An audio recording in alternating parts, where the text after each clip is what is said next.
parce que information bi dafa am solo li tax ñu nekk ci lii dañ ko commencé spontanément parce que dañoo gis opportunité bi ci nekk pour le peuple sénégalais donc pour que loolu ñu atteindre suñu cible bu baax il faut ngeen partager ko partout maximum que suñu mbokk yi yéen ñi ko déglu aussi ngeen jàllale ko suñu yaay yi ngeen jàllale ko suñu papa yi ngeen jàllale ko suñu mam yi ngeen jàllale ko jeunes yi toog ci bopp koñ yi di naan ataaya di nuyu commerçant Sandaga yi commerçant ci leen yéen ñi toog seen boutique waa Touba maa ngi nuyu Pape Loum maa ngi nuyu ñi nekk Touba commerçant Touba yi ñëpp ñi nga xam ne yaa ngeen may woo maa ngi nuyu Khadim Lo maa ngi sama doom maa ngi nuyu Mamadou Lamine yéen waa Thiaroy yéen ñëpp nga xam ne vraiment bari na commerçant yoo xam ne da ngeen may woo di ñu encourager di wax ni que xeex bi yéen commerçant yi xam nga lu tax ma respecté leen parce que yéen lekku leen xaalisu état bi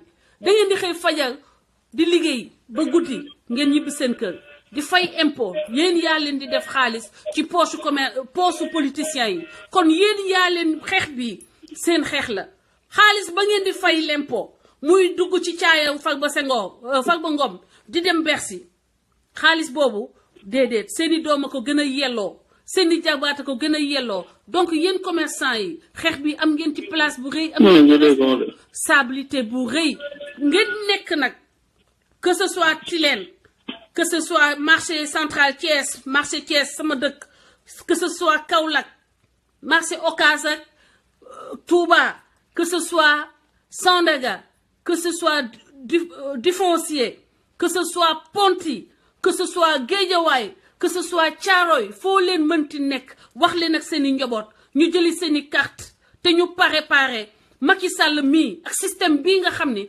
impôt yi nit ñi di fay day mujjee ci ay caaya ak ci ay faaru mbaam la xooba di dem ñu koy yóbbu di ko séddale Sénégal loolu ñu dagg ñu génne ko fi nañ ko fi jëlee gis ngeen ay c'est des faux intellectuels duñu ay intellectuels ñii ñu am à la tête de nos élites ne sont pas des élites intellectuelles c'est des mafiosi c'est des corrompus man moo tax léegi man dama gëmatul seeni diplôme yooyu dama gëmatul principe bu diplôme boo xam ne du tax nga am xol booy xalaat booy servir ki nga xam ne moo gën a néew doole diplôme boo xam ne du tax ba nga mën a am looy seexlu yaa ngi dégg parce que finalement vous servez à quoi vous servez à rien d'autre qu'à rendre les Sénégalais beaucoup plus misérables. 55 jeunes Sénégalais recensés par l'agence allemande de presse morts dans la Méditerranée. Ça ne vous fait rien du tout. Vous continuez à vivre voiture climatisée, bureau climatisé. Boy dem bureau, boy ñibbi sax fa ngay bàyyi clim bi pour wane ni que tu t'en fous, tu sais que tu es à un certain niveau. Nee naa leen maison de fonction man su ma amee kaddu ci dëkk bi maison de fonction yi pauvres yi lañ koy jox. ñi gën a tuuti dans l'administration ñi gën a ñàkk doole jàngalekat yi nga xam ne seen salaire foowul commis d'administration yi nga xam ne seen salaire foowul du leen permettre ñu am des conditions d'habitat yu décent ñoom la ñuy jox logement de fonction yéen ngeen nekk ay ministre nekk ay DG ngeen am ay salaire u millions ñu leen di defal logement gratuit mais gis ngeen dysfonctionnement yooyu le système français bi ngeen hérité ngeen war a génnee système corruption le système prébende amul njëriñ excusez-moi ma jël ki ci ligne bi daa mel ni dafa dem sax mani la dafa am yoo xam ne jaarul yoon dañ ko war a changer nit ki mënoo am salaire wu 5 millions ñu jox la kër gratuit jox la téléphone gratuit jox la auto gratuit essence gratuit keneen ka am salaire wu 150 000 mooy fay mu 150 000 yi mu war ci fay luyaas war ci fay courant war ci fay téléphone war ci fay jàngu doomam yow mi am 5 millions doo fay dara tout est gratuit mais foo leen ko teg mais xool leen cette connerie là déjà li ñu war a jubbanti moo bëri. asalaamaaleykum Yaay Fall.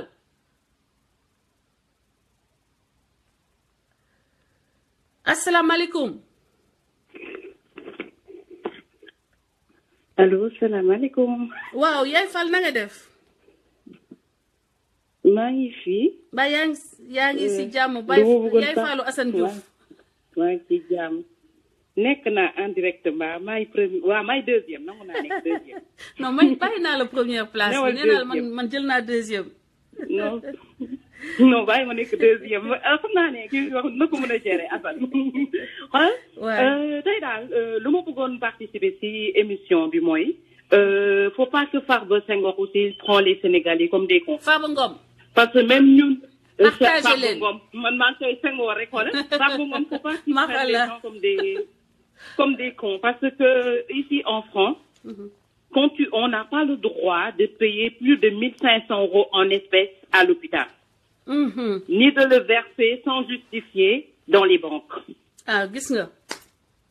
Plus de 1500 €, je parle même pas de 38 000 €, mais plus de 1500 €. Mais hôpital bi am na compte.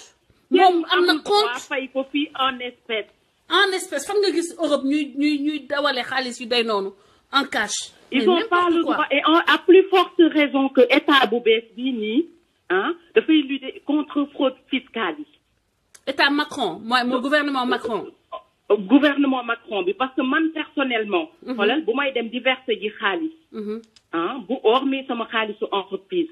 j'ai pas le droit dem sama compte perso di fa def plus de 1500 € sans le justifier. gis nga. man sama voisin il a vendu camping-car récemment nit ki fay ko 12 000 €. da doon posé wu question naka lay dugalee 12 000 € bi ci comptam. donc faut pas qu'ils prennent les gens comme des cons. xam nga à plus forte raison xam nga mu réduire de déjà 200 000 € lañ ko jàppee mu ne 38 000 €.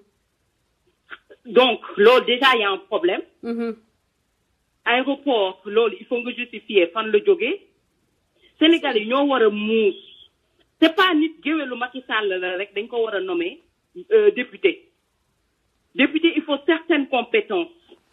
c'est pas parce que mun nga wax. rek dañ lay nommer député. oh my ça te ñun dañoo tàmm ne. mun nga wax ñu nommer le député. mun nga saaga ñu nommer le député. looloo fi jeex. ñun nag duñ leen may dara lii sax boo ko laay fuloon man sama bopp dinaa ko doon wax sama làmmiñ ca kaw parce que faut plus qu'ils nous prennent comme des cons. Sénégal nag man foog naa c'est le moment waruñu sax xaas Assane di saaga c'est le moment ñu def révolution populaire ñëpp jóg ne dafa doy. parce que yabaate weesuwul Touba ñu ngi ni ñàkk ndox bu ko yóbbuwoon Touba ñu sant ko Hélène. waaw xaalis boobu nekkoon ci caaya Farba Ngom bi bu demoon Touba. di nga ci li nekkoon ci caaya bu demoon ci Touba waa Touba sant ko. dëgg la. buñ ci defaroon tali yi tey jii accident yi ñuy wax Touba ba ay 50 morts doonu loon am. c'est vrai. hôpitaux yi man je le dis haut et fort parce que la fois dernière ils ont mis sur internet des toilettes d'hôpital de Casamance. quand je l'ai montré à mon mari il m'a dit c'est inadmissible. mu ne ma lii da ngeen ko war a wone dans tout le monde entier. man am na yoo xam ne dama koy nëbb du ma ko ñemee wone. non dañ koy wone nag di nga loolu laay wax muy Assane muy képp ku nekk ci réseaux sociaux yi tout ce que vous voyez il faut les dénoncer.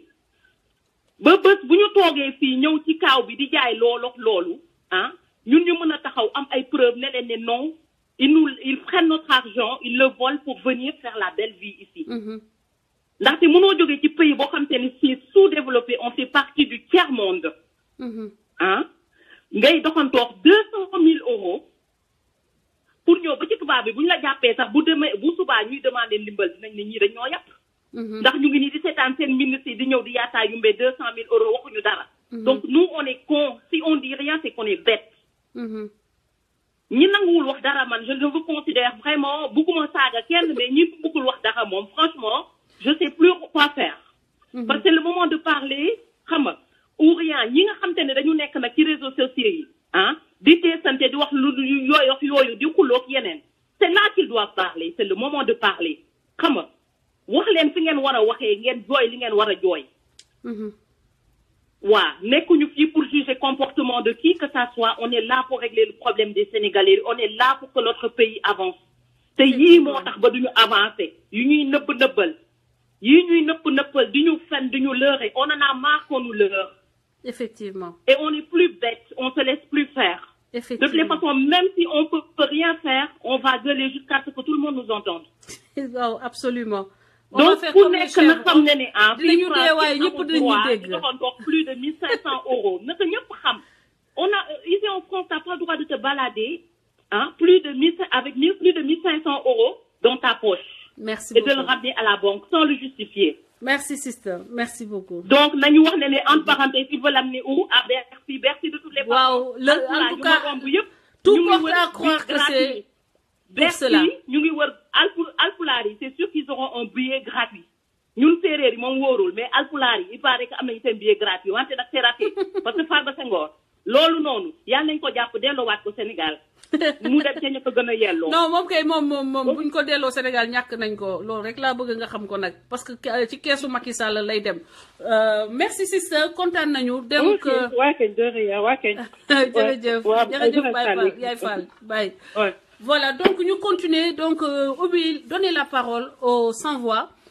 di wax ni que di leen wax événement bu am solo cabinet docteur Bamba Diop bu Thiès mu ngi organiser samedi 25 novembre ay consultation gratuite donc ak di maye ay médicaments gratuitement donc waa Thiès sama mbokki Thiès yi ñi may dégg allez cabinet docteur Bamba Diop mu ngi maye ay médicaments ak ay consultation gratuite samedi 25 novembre. Merci beaucoup docteur loolu am na solo loolu mooy taxawaayu citoyen asalaamaaleykum.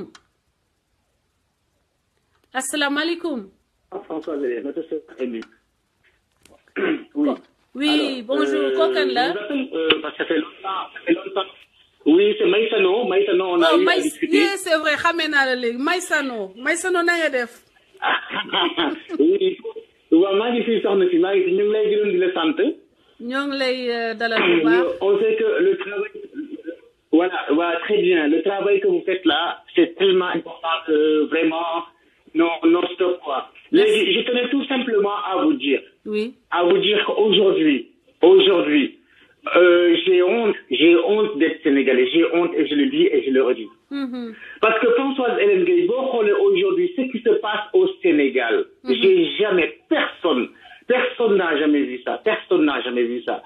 Moi, la question que je me pose, où est-ce que les Sénégalais dormaient? Sénégalais, fini de les Macky Sall, Sénégalais, fini, qu'est-ce qu'il y a eu? La dernière fois, j'étais en train de discuter avec mes amis. Je crois que le Sénégal subit une malédiction. Ouais, on dirait, hein. Malédiction. Mais c'est une malédiction, ma sœur. Macky Sall, le bandit là, il a que des bandits à côté de lui. Il a que des bandits, des mini-bandits, qu'est-ce. Parlant de cas de Farba, ce Farba là que je connais même pas, que j'ai entendu parler. Un mec qui sait même pas parler français. Un mec je sais même pas, je ne trouve même pas les mots. Quelles compétences il a ce monsieur? Quelles sont ses compétences? Bonne compétence, il faut se demander tout juste. Ndax maçon la wala soudeur la wala ban métier lay liggéeyal état au Sénégal ba tax lan la def ba Macky Sall nommé ko di ko nommé ba muy nekk conseiller ba muy nekk sax député déjà muy wone népotisme. Ma sœur xam nga lan la ma sœur Macky Sall amul classe amul dara parce que tout simplement xam nga ma sœur je ne trouve pas les mots pour décrire Macky Sall, je ne trouve pas les mots. Parce que loo mënti wax rek Macky Sall daal il faut rajouter le sale muy salte yëg na salte lu mu gën a salte c'est l'homme. Je trouve pas les mots mais bon boo xoolee regarde-moi c'est pas, je crois que je suis un peu hors sujet mais regarde juste passer en 30 secondes xoolal ce qu'on appelle son ministre de tourisme le gars là mais il a foutu la honte partout au Sénégalais. waaw gars Mame Mbaye Niang. xoolal kooku. C'était Mame Mbaye Niang. Il y a un autre ministre aussi mais man fekk Macky Sall qu'est-ce qu'il est en train de faire? Je me demande qu'est-ce qu'ils sont en train de faire notre cher pays. Il est incompétent. Il est incompétent et il n'a même pas la générosité pour essayer. Xam nga yow mën nga incompétent après nga am xam nga man mënuma wax ni dama journaliste là mais dama am yéene combler benn genre faillite bi nga xam ne journaliste sénégalais yi la presse sénégalaise faillir na à défendre les intérêts des Sénégalais à parler pour les Sénégalais moo tax ma toog di ñëppal ngeen jàpp ci ba ñu ngi def loo xam ni on informe les Sénégalais on donne de l'espoir aux Sénégalais mais c'est que Macky Sall volonté boobu la amul maanaam même yéene jëm amu ko. mais soxna si yow yaa ngi wax volonté booy am volonté da ngay bëgg gis nga Macky Sall léegi xalal dafa bañ Sénégal la bañ gis nga moom daal comme ma wax la ba gis nga Macky Sall c'est man je le décris comme quelqu'un qui a un clan moom ça veut dire ay bandi lañ ko c'est gangster képp ko bokkul seen clan bokkuloo dëgg la loolu mooy Sénégal instant Sénégal est gouverné par des bandits le Sénégal est gouverné par des gangsters des vrais brigands je dis aujourd'hui de caaxaan dañuy ko wax bokkoo comme ñu créé ay problème tëj la si kase bi xoolal aujourd'hui jusqu'à la fin et c'est ce qui me fait mal jusqu'à présent man je pense malheureusement il y a des on connaît ils ont rien compris pour l'instant te bu ñuy comprendre ça sera trop tard mais Macky Sall mu ngi yàq Sénégal Macky Sall mu ngi jël Sénégal di ko jaay France Macky Sall mu ngi maye Sénégal képp koo xamante ne ci étranger rek am nga dël bu wax rek Macky Sall xoolal day sudale mais ni gam xam nga Ablaye Wade waxoon na benn affaire am na benn wax bu waxoon ci kaw Macky Sall je me rappelle pas trop des termes mais da ko xawoon dekk comme ay jaam mais Ablaye Wade il a raison Macky Sall vrai jaam la c'est un esclave même votre naaj sax la il accroupi devant ces arabes là devant ces arabes il accroupi il s'accroupit mais il y a une seule chose je dis aux Sénégalais yàggul mais je crois que Macky Sall tant que sàccul élection prochaine Macky Sall il ne sera plus jamais président du Sénégal ça c'est clair c'est clair donc je conseille à tous les Sénégalais ñi nga xamante ne ils veulent comprendre la réalité parce que en général dafa am ñu ñoo xam dañu on a un gros problème aussi au Sénégal parce que les gens boo leen joxee xaalis rek ñu gis léegi amatu fa waaw léegi nag Françoise Hélène ñu lay man je me suis dit aujourd'hui que lu gën mooy tout ñëpp koo xamante ne gëm nga Sénégal te bëgg nga Sénégal Françoise Hélène nañ la rejoindre yow sa bopp nga def benn mouvement bu mag boo xamante ne moom ci loolu ñu nekk man ak Assane Diouf Sénégal rek le mouvement c'est Sénégal rek dañ ciy continuer liggéey ñun ñëpp ensemble avec Assane Diouf képp koo xam ne gëm nga Sénégal gëm nga ni que Sénégal war nañ ko génne ci loxo façon politique bi façon censure yi façon mafiosi yi nga ànd ak ñun du question wu jëmm doomu aadama bi mais c'est question Sénégal question ne initier nañu quelque chose on invite tous les patriotes du monde du Sénégal partout où foo leen nekk Sénégal ngeen topp ngeen ñëw ñu liggéey te yàlla tax liggéey jële fi li ñu jëlee Sénégal dama ne li ñu jëlee Sénégal dañ ko fi war a jëlee ñañu jëlee Sénégal nañ leen fi jëlee récupérer suñu Sénégal loolu lay wax. François billaay gis nga les Sénégalais góorgóorlu wuñee récupérer Sénégal fekk ci ay anam yu baax. On va le regretter. On n'a pas le choix, Massano. On n'a pas le choix, c'est maintenant. This is it now. Amatul xaal peut-être non, c'est maintenant 2019. On le travaille dès maintenant. Xoolal da koy teg ci yoon par force day joxe carte yi par force wala ñu wàcc ci mbedd bi xeex ak moom mu jox ñu suñuy carte mu xool ndax ñu on est plus nombreux. Macky Sall li mu nekkee ñun ñoo ko ci bàyyi politiciens yi nekk Sénégal ñoo ko ci bàyyi parce que dañuy ragal a dem kaso dañuy ragal a coono dañuy ragal xomaleen ku ci nekk yaa ngi toog bëgg di def yëfu silvissé Macky Sall yëfu mbaam lay def da ngeen di def yëfu lawbe mbaam kaa yet kaa boo leen fi nekkee di def yëfu silvissé day jaar seen kaw comme ni mu jaaree seen kaw ci législative yi te loolu duñ ko mun a xaar duñ ko mun a def. On parle même plus ay def léegi daal François man je disais parce qu'au niveau du Sénégal les gens ont peur léegi dafa góor yàq gaa yëpp même les Sénégalais bu ma wootee man j'ai des amis bu ma leen woowee dañoo wax Macky Sall les gens ils veulent même pas m'écouter man j'ai eu à envoyer des trucs des sacs j'ai envoyé Macky Sall s'est déguisé en je ne sais pas en diable mais ils ont eu tellement peur en gros, ne m'en plus ça pour se justifier qu'ils ne sont pas d'accord. Donc aujourd'hui, Sénégal, pour comment on a sauvé, moi, la diaspora. Quand il y a la technologie, on sait ce que tu fais, tu le fais avec ton cœur et avec franchise, ça se voit. Parce que rapprochez-vous, mettez-vous ensemble, pour kenn xol ni diw neex na ma diw neexuma diw maa ko gën a jàng gënuma ko jàngul loolu amu fi ñi taxaw nañu ñëpp ànd ak ñoom rejoindre leen ñu xeex bi yéen côté France xoolal yéen France Massayno àndal leen contact xam nga Omar Ndiaye ak Omar Ndiaye, il y a Cheikh Sidia Diop, il y a Mamsen. Rapprochez-vous, faites un noyau, on s'organise là-bas. États-Unis, dina djégé sama grand Teregay, l'aide ak ñeneen ñu nekk fi. Ñu def nonu Sénégal parce que boy wa Sénégal dañ may wo tout le temps di ma laaj mais loolu damay xaar fa ñu wax ci ak Assane organiser ko puisqu'il est sur le terrain. Mais bi amuñu droit faillir à cette mission parce que les moments que nous vivons, jamais on les a vus au Sénégal. Jamais.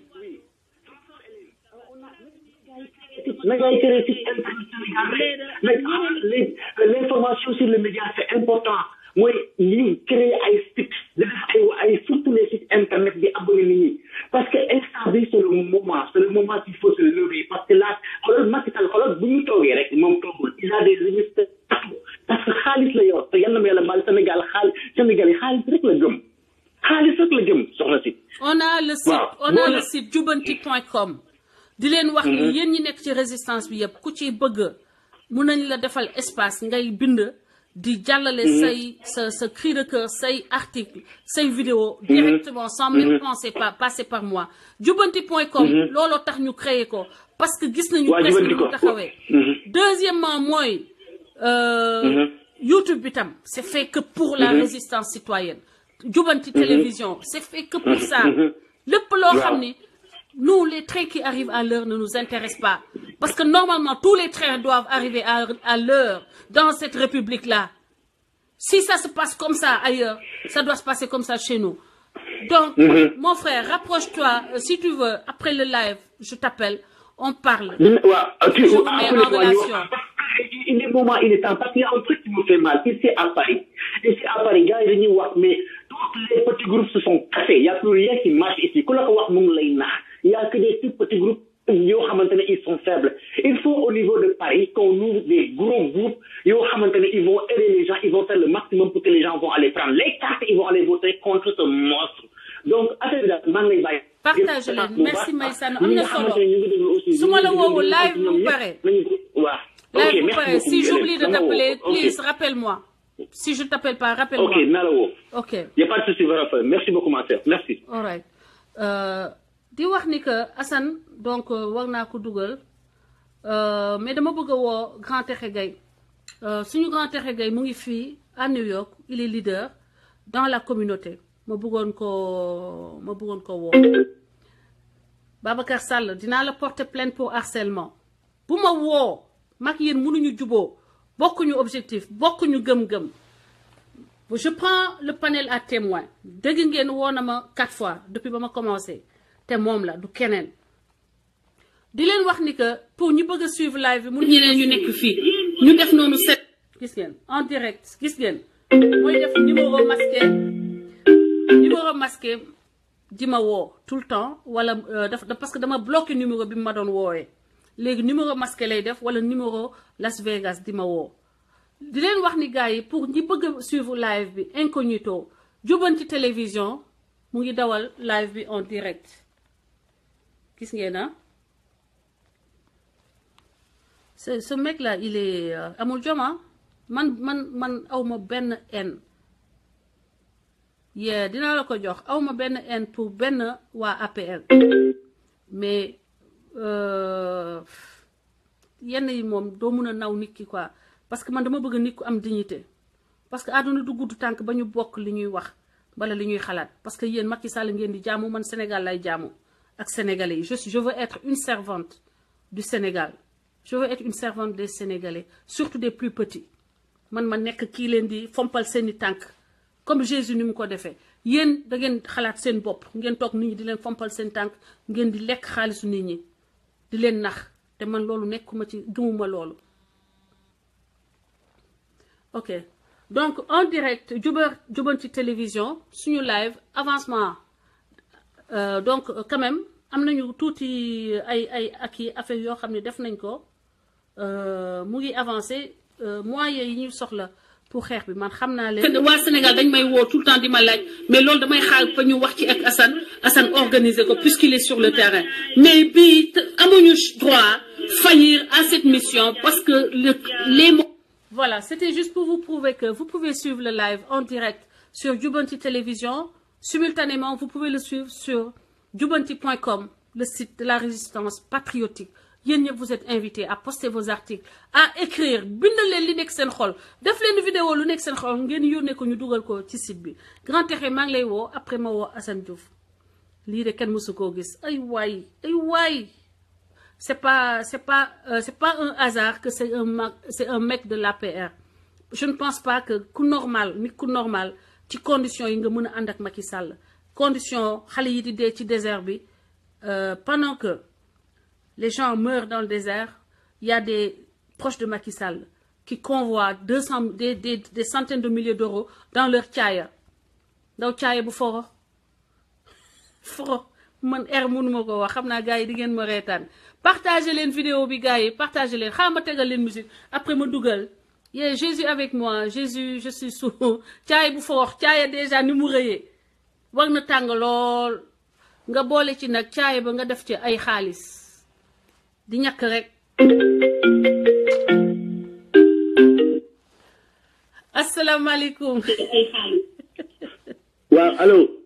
waaw gars yi mon frère el commandante. Hélène. commandante na nga def partage leen live bi waaye gars yi partage leen live mooy seen participation. waaw Omar nu mu demee. maa ngi fi rek maa ngi nii commandante. waaye affaire yaa ngi nii maa yaa ngi ci jàmm. il faut intervenir tuuti parce que dina intervention mécano bi. waaw d'accord mon frère. waaw xam nga Sénégal mécano on t'a appelé plusieurs fois pour rejoindre le groupe buñ ne Europe niveau France nekkuñ ci def loolu c'est faux li ngay wax du dëgg. mais mon frère amul solo xoolal. non mécano Hélène. wuyu ma. allo. mon frère.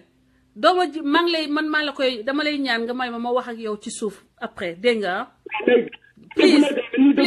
please xoolal non dañuy dëggu sax mais dañuy waxtaan parce que ñu bëgg a ñun ay xoolal yenu ko taxadeen dañuy waxtaan moom ma ñaan la rek nga man xam nga musuma la ñaan dara dama la ñaan nga may ma loolu ñu waxtaane ko man ak yow ak Massaino ci bu ma paree live bi léegi dégg nga.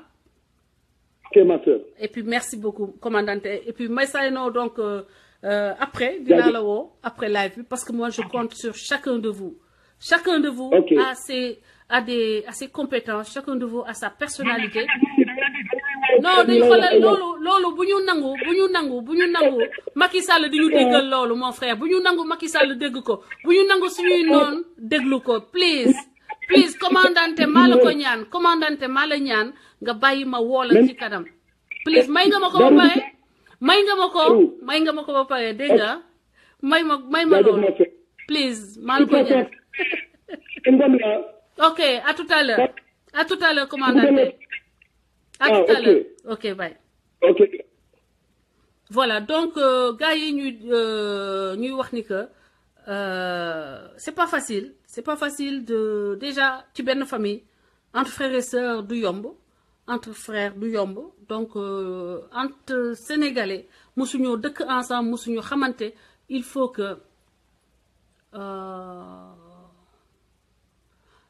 mu métti il faut que début surtout mu am ay problème pour mettre les trucs ensemble quoi les boulons xam nga boulon boo koy visser il faut mu am ay quelques mais on va enlever tous les grains de sable qui font grincer la machine pour que ñu mën a aller de manière harmonieuse vers 2019 doole bi nekk ci ñun ñu def ko au service du Sénégal di wax ni partager leen vidéo yi c'est votre participation au combat citoyen voilà di wax gars yi aussi que damay woo Grand Tékhé mu intervenir ci problème mu Farba après ma woo suñu sœur Amina Amina après ma woo Assane bu dee libre nga Assane boo libre nga def ma signe j'appelle Grand Tékhé Gaye partager leen waaye maa ngi xaw a kii sax maa ngi xaw a distraite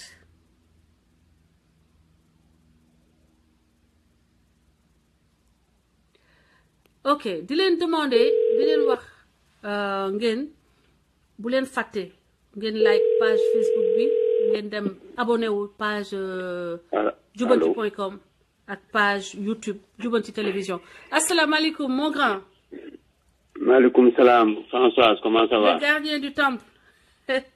yaa ngi ci jàmm. Ça va alhamdulilah ñoo ngi nii ñoo ngi jéem rek gis nga ñoo ngi jéem. On essaie de porter le débat. Grand, suivre le dossier. Le dossier Farba Ngom qui a convoyé des fonds. Et puis le faux document qui a été publié partout dans la presse sénégalaise en l'espace d'une seconde.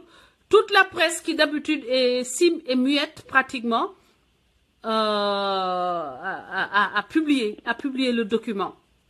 Et on s'est rendu compte que c'est un faux document qui a été partagé dans la presse, qui a été diffusé, puisque les documents de la France ont l'emblème et Serfa, qui ou Serfa bi da ciy nekk ak les couleurs. Déjà sur le principe, xam naa ni yow am na loo ci war a wax. Maintenant, faux et usage de faux au sommet de la République aussi xam naa ñàkkul yow en tant que puriste di nga am loo ci bëgg a wax. maa ngi lay jox la parole mon grand di la dalal bu baax ci pencu askan wi. jërëjëf Françoise, en fait suivi aspect yi nekk ci dossier wu Farba Ngom bi yëpp. Wante dafa am lu nga xam ni mën naa ko ci wax quand même. xam nga dans cette république là ak moom niveau bi mu nekk. Lii banditisme la quoi bu fekkoonte ni c'est un citoyen ordinaire rek. partagé gars yi boo xam ni moom moo def loolu. kon ba tey kenn waxatul ay waxam. Bon je crois que xëy na dafa jàngul moo tax mu yaakaar ni mën na convoquer ay fonds yu mel noonu d'un pays à un autre. sans que mu am benn problème. mais li muy gën a wone mooy gis nga su fekkente ni nekkuloo ci lu jub. toujours ci lu mel nii rek lay demee. yàlla moo leen weer 25 millions yàlla moo leen weer quoi. en fait yàlla moo leen weer 25 millions ci réew mu mel na Sénégal nga yore ko di jagar rek moom. yaakaar naa ni loolu war na gën a yee Sénégalais ci la manière dont nous sommes gouvernés. La manière dont nous sommes gouvernés. Parce que nag gis nga ñun ñëpp boo gisee bu yàgg ba léegi ñu nekk di xeex di xuloo di wax ñu den jubbanti réew mi yu ni moo tax dans quel pays sérieux ngay gis un élu buy trimballer avec une mallette d'argent bu fees dell ak xaalis. Je crois que am na ñu nga xam ne ñu ngi nekk fii aux États-Unis jàng ba am seeni lijaasa. Lijaasa yu nga xam ni am nañu liggéey bu gën a baax at mi yëpp mënuñoo am xaalis boobu ñu am. mu yore ci ay loxoom. at mi yëpp mënuñoo am xaalis boobu mu yore ci ay loxoom. te dañuy liggéey ba bëgg a dee. boole ci nag liggéey ba sonn. dañuy liggéey ba bëgg a dee. bu dégg bëccëg suba ngoon ñu ngi ci. Voilà donc loolu mooy c'est la première lecture biñ ci mën a def. La deuxième lecture mooy que en fait li ñu doon reprocher nguur gi fi jóge mais lu ko raw tey la ñuy gis ci suñu kanam. Effectivement lu ñële doon def benn ñoom ñu ngi koy def fukk. wala téeméer. Effectivement. Alors donc loolu yi tamit war na mën a tax ñun ñëpp ñu mobiliser wu. war na mën a tax ñun ñëpp ñu taxawu. parce que finalement gis nga Sénégal. théorie bi dafa bëri. Sénégal ñoo ko bokkuñu dara dafa am ñu ko moom. dëgg la de. dafa am ñu nga xam ni ñoo ko moom ñoo ciy def lu leen neex suñu alal ñoo maanaam ils mettent ñoom seen bopp dans les meilleures conditions. ñu ci def ils s'en fichent éperdument seen yoon nekku ci. Bon, nous n'avons qu'à mordre la poussière. dëgg la. loolu moo war a arrêté. dëgg la grand. loolu moo war a arrêté yow nag yaa ngi ciy bay sa waar comme ni nga koy defee depuis très longtemps man ba ma la xamee ba léegi ci loolu nga nekk. yow itam ba ma la xamee ba léegi yaa ngi ci ne gay yombul bon mais yàlla moo ñu natoo loolu. en fait je crois que sénégalais yi ñoo war a comprendre ni su fekkoonte ni en fait bien-être personnel wala bëgg am position personnelle mais loolu yomboon nañu def ko il y a 15-20 ans quoi ba fi ñuy waxe nii sax amul benn jour buy passé boo xam ni doo gis ku jóge ci ñoom ku leen wax ni yéen yàlla moo leen dimbali am ngeen xam-xam mën ngeen defal seen réew lii te président bi ku baax la dañoo bëgg ngeen ñëw jege ko ngeen dimbali ko ngeen et cetera mais booy dimbali da ngay dimbali ku nga xam ne li nga koy dimbali intérêt réew mi la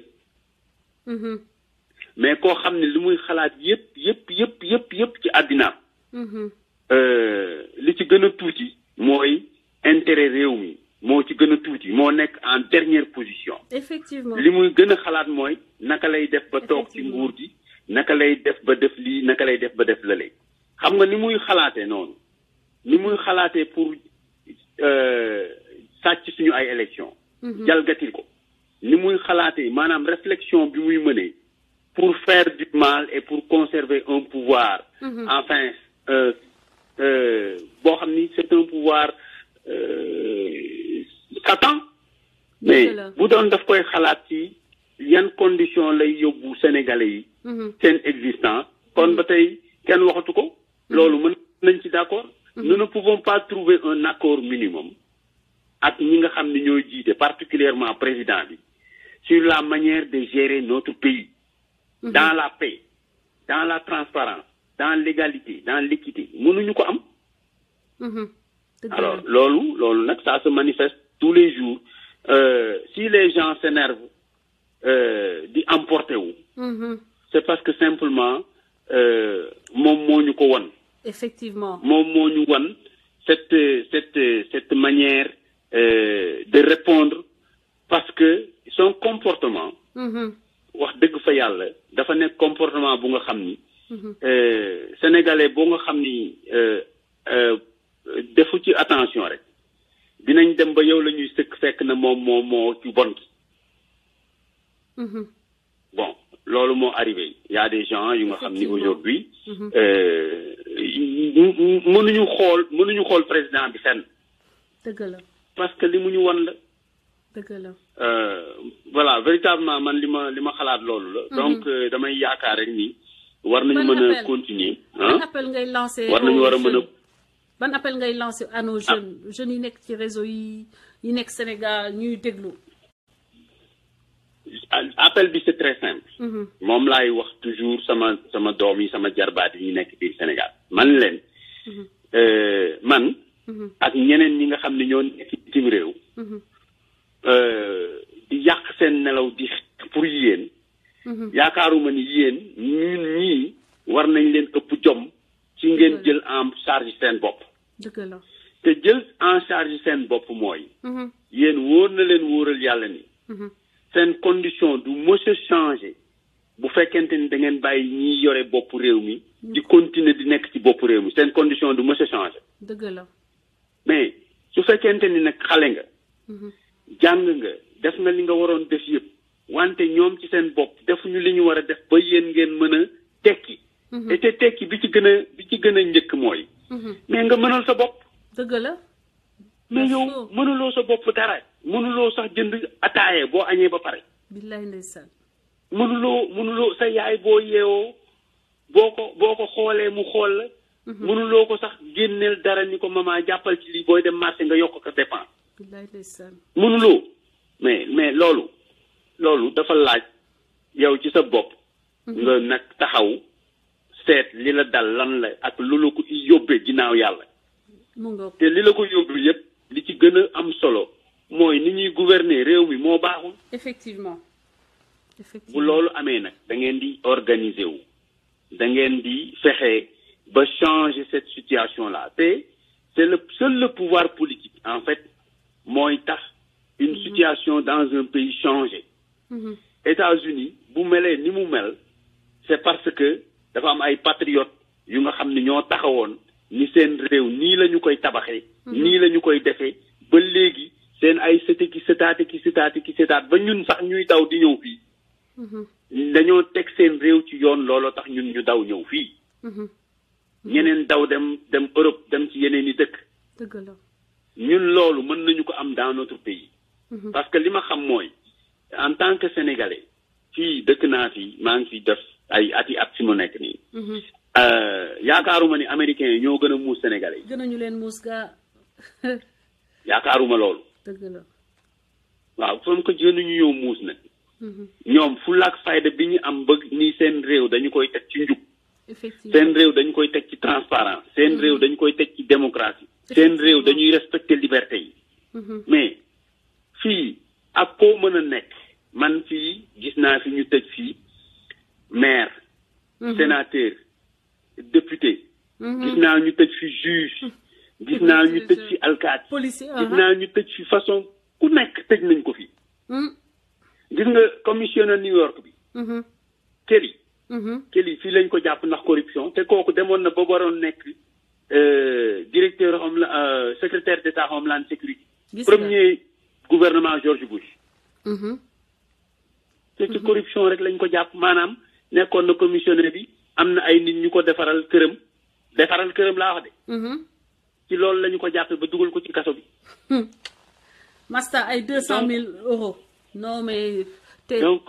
donc loolu mooy Françoise li nga xam ni mooy wax ji yaa ngi def li nga mun. naa ngi def li mu mën keneen ak keneen mi ngi def li ñu mais. dañu toll fu nga xam ni. avec ce régime là. il faut s'organiser et il faut l'affronter. Mbam kaa yet kaa rek grand loolu nga yàgg a wax. waaw il faut s'organiser il faut l'affronter. tant que affronter wuñu ko. tant que affronter wuñu ko.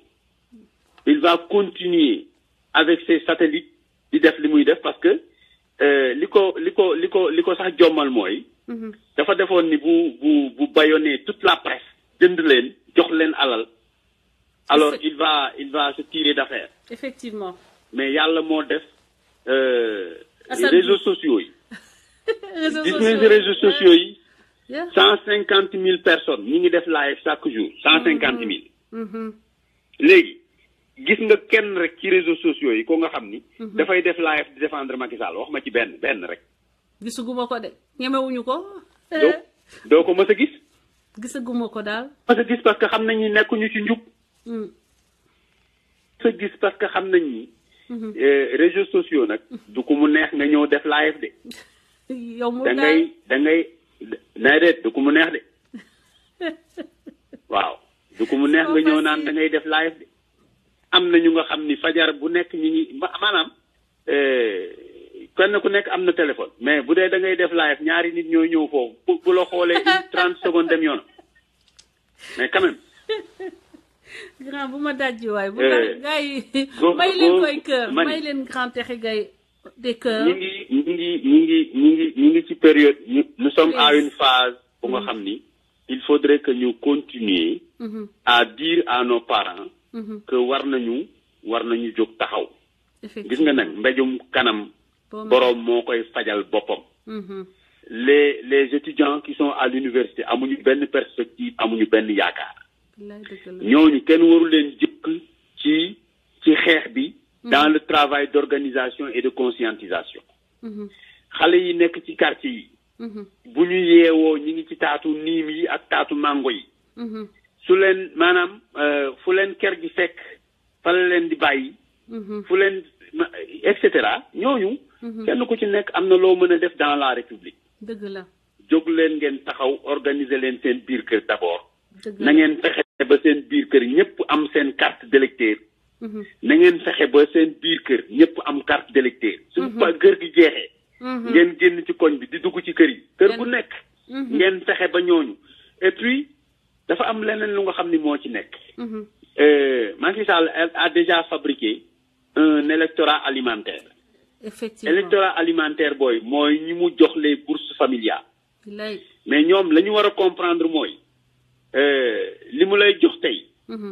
li mu lay jox tey moo lay xañ sa teddange durant toute ta vie parce que daf lay enfoncer dans la pauvreté.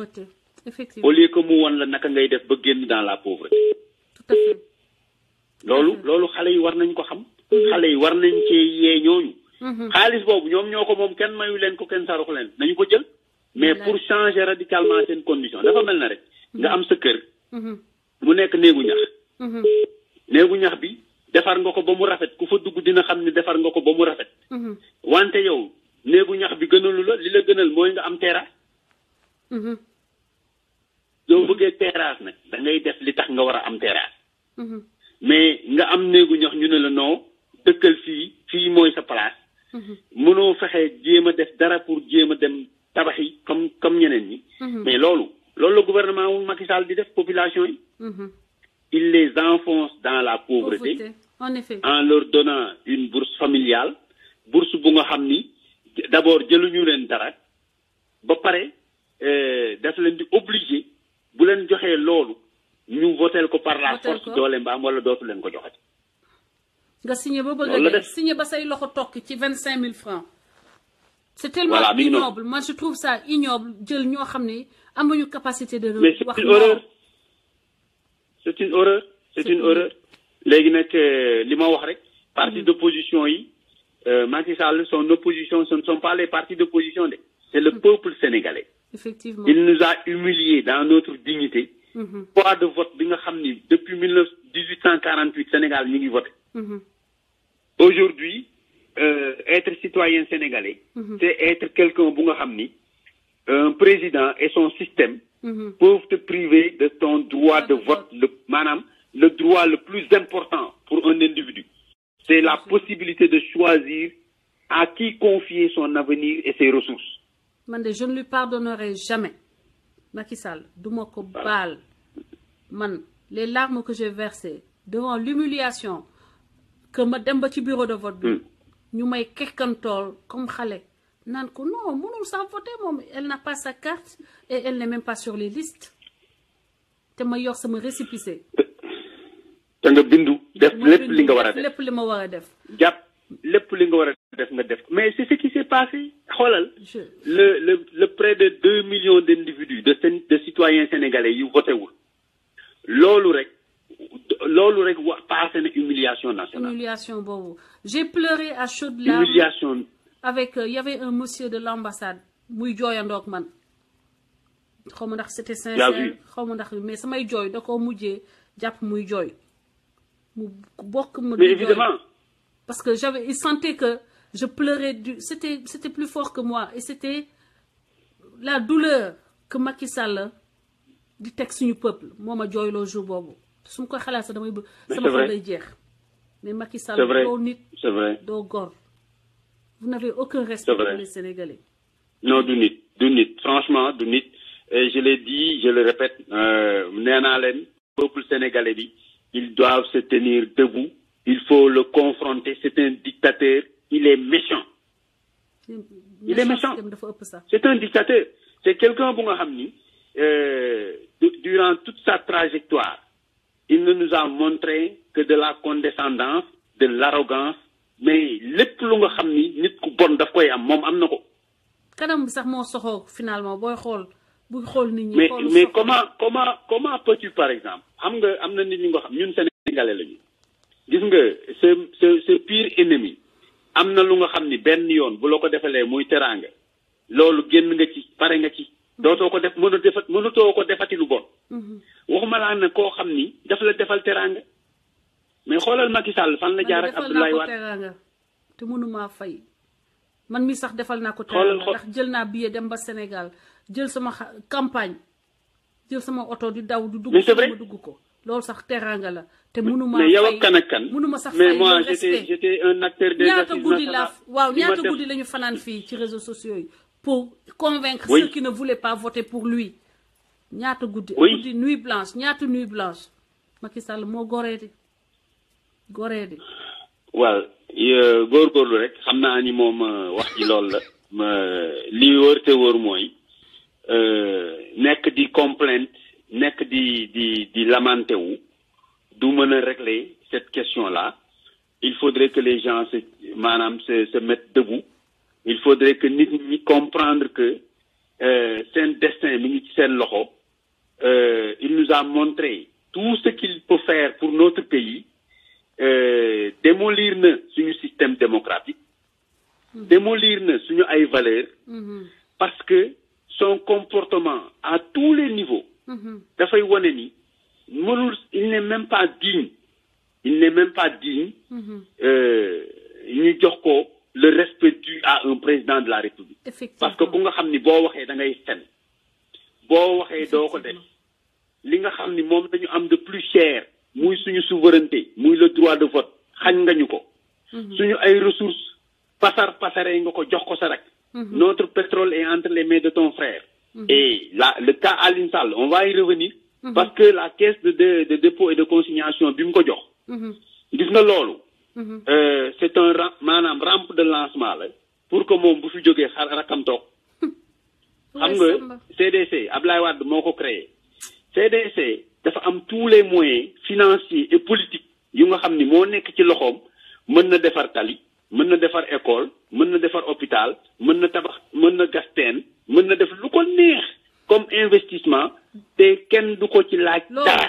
loolu mooy démission mooy firndeel démission sénégalais yi scan lu mel noonu nomination boobu rek sénégalais yi waroon nañoo wàcc ci tali bi xeex ak Macky Sall.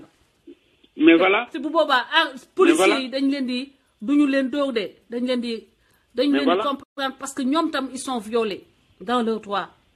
Macky Sall moo goree di xoolal lu ñaaw loolu sénégalais yi toog ne nem Aliou Sall nomination mais amul lu ko gën a ñaaw amul lu ko gën a ñaaw loolu gis nga nomination Aliou Sall boobu amul lu ko gën a ñaaw ci àddina ba pare dafa dem modifier loi bi CDC c'était un établissement public spécial il en a fait un établissement privé maintenant xam nga déjà lépp lu nga xam ni sax gàllankoor la en termes de contrôle étatique teggil na ko ba pare nag ay loxo mu yore ci plus de 400 milliards yu nga xam ni mën na ko dépenser nu mu ko neexee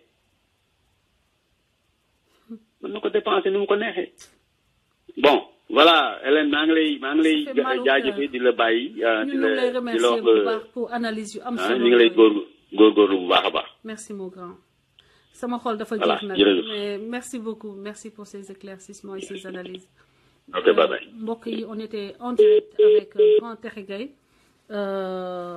waxu Sénégal boo koy wax sa xol day jeex tout le temps di nuyu sénateur Charles Mendy mon frère maa ngi lay nuyu di la dalal bu baax di nuyu Astou Gaye di nuyu donc Aïcha Kandé Chacha Chouchou Ochacha j'espère que tu vas mieux et que tu te rétablis. di wax Fadel Diagne welcome Abbas yaayu Libas welcome xam nga li harcèlement la vous êtes tous témoins live bi dina ko enregistrer saa yu wootee te dinaa ko wane ci live bi élément bu may mën a woon police américaine la et c'est la même personne dama ko bloqué YouTube mooy continuer nii di woote. Voilà di nuyu Chakour di nuyu Aboubacry di nuyu Alassane di nuyu ñëpp ñi nga xam ne ñu ngi ci groupe WhatsApp yi di liggéey pour le Sénégal Chakour maa ngi lay nuyu gars yi maa ngi leen di bëggee bu baax a baax dugal Assane Diouf sama frère le général Assane Diouf en ligne asalaamaaleykum.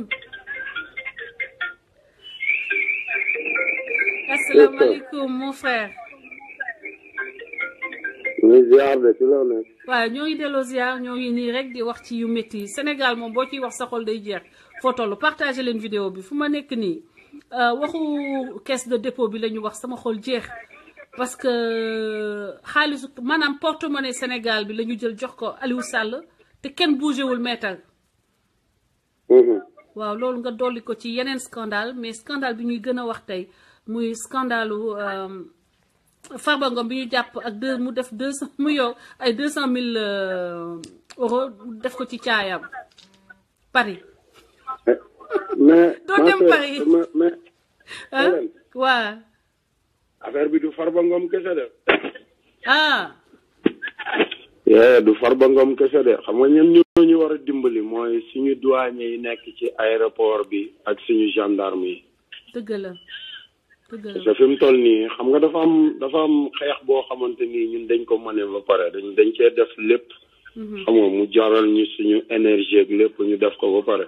félicitations au passage félicitations. ba pare yàlla def.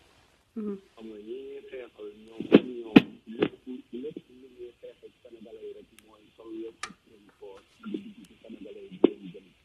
mon frère sori nga téléphone bi de ah. yaa ngi may dégg. dégguñu la bu baax de dañ la doon dégg bu baax mu jékki-jékki wàcc volume bi wàcc. ma ne yaa ngi may dégg léegi bu baax. waaw ñu ngi lay dégg bu baax. ok léegi xeex bi mooy Sénégal te Sénégal. dafa may baadoole yu mel ne Youssou Ndour ñoo xamante ni xam nga ba ñu juddoo comme ni ko papaam waxee ba mu amee 12 ans la commencé joxe dépense loolu mooy ba mu amee 12 ans la commencé tàllal loxo du dëgg ah. xam nga nit kuy tàllal loxo ba egg si fii da ngay defe ne koo dajeel rek yow daf laa war a tàllal loxo te ñoom xam nga sénégalais ci seen bopp ñoo war a delluwaat respecté seen bopp ci benn côté.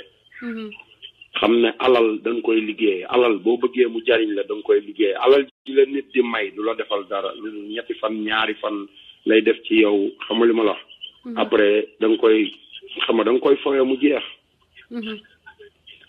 waaw te dama dem ba gis ne sénégalais yi seen bopp noonu la ñuy fowee Sénégal parce que dañ leen di jënd xaalis boobu ñu jox Farba Ngom xaalis bi du jeex xaalis bi ay doomu aadama yu dul jeex la ñu dajalee ci gouvernement bu Sénégal. xam nga jox leen ku ci nekk alal pour ñu dugg biir France ci moment bii nii. pour dem Bercy xam nga parce que Youssou Ndour moom mooy xam nga yu Macky Sall la nilaar la Macky Sall dafa nilaar ba nga xamante ni moom ay nilaar ñooy ay conseil waaw kaa dëgg la de nilaar la. waaw bu fekkoon ne du nilaar xam nga du jël ku mel ne ay Youssou Ndour pour def leen ay conseil nit koo xamante ni yow da nga ñëw ñu def la président ambassadeur UNICEF xam nga. presque 35 ans Youssou Ndour nekk na ko ambassadeur UNICEF. defalulul Sénégal dara ci turu UNICEF. xam nga yow ngay wër adduna bi fu nekk nga dugg fa xam nga li ma la fu nekk nga tàllal fa loxo. xam nga ci drapeau Sénégal ba pare wëlbatiku ñëw toog ci journal ci maanaam ci télé française yi. di fen ay fen yoo xamante ni yow da nga fàtte ne technologie dafa tasaaroo léegi ci àdduna bi mooy toog di wax naan xam nga ñun li ñuy def dañ ciy tabax ay dispensaire ay def nañu 175 nangam millions ci lii mais kii moo mën a fen waaw léegi nag dafa am loo xamante ni dama ko bëgg a leeral sénégalais am na loo xamante ni du ñàkk kersa am fulla ci sa bopp la ndaxte man boo demee ba nga xamante ni sama réew da nga koy foowee ba man foowe bi ngay foowee sama réew dama dem ba gis ne yow xama li ma la wax da ngay maanaam da ngay xëy di ma daggal saaga bis bu ne xama li ma la wax da ngay xëy di ma toroxal bis bu ne xama li ma la wax di sàcc sama alalu réew di ko yóbbu ci yeneeni réew di ko dénkaane xolal ñaata doomu aadama ñoo dee ci màggalu Tuuba 54 waaw boole ko xalifa général bu ñaseen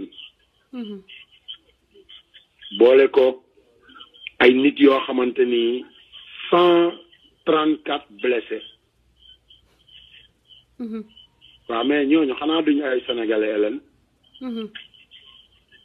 waaw Hélène xoolal président bi bu fekkul woon ne nilaar la ba mu yeewoo suba lay joxe deuil national jaale waa ñaseen ba pare jaale yeneen sénégalais yëpp mais moom xam nga dafa defe ne Sénégal xam nga ku sant Fay wala ku sant Sall rek mooy Sénégal wala kilifa yi nga xamante ni wóor na ko ne bu leen jéggee am nañu topp ci ñoom xam nga mu xam nga dem neexal leen ci li mu yor mais nag man de sama conseil ci moom xaw ma doomu nijaayam bu dee la xaw ma dara xoola yéenewuma ko àjjana xam nga li ma la wax yàlla na dem ca safara ya gën a kawe parce que dafa am yeneen doomu aadama yu dee ci diggante bi xam nga li ma wax ci ay accident yu gën a garaaw kër famille wu Macky Sall tàkk te terewul dafa bàyyi léppam dem ba xam nga foofa ay mbokkam deewee xam nga def fa lim fay def ci alalu sénégalais yi ci turu sénégalais yi ci drapeau Sénégal du dëgg waaw ma bëggoon sénégalais yi ngir yàlla comme ni ma koy waxee chaque jour ngir yàlla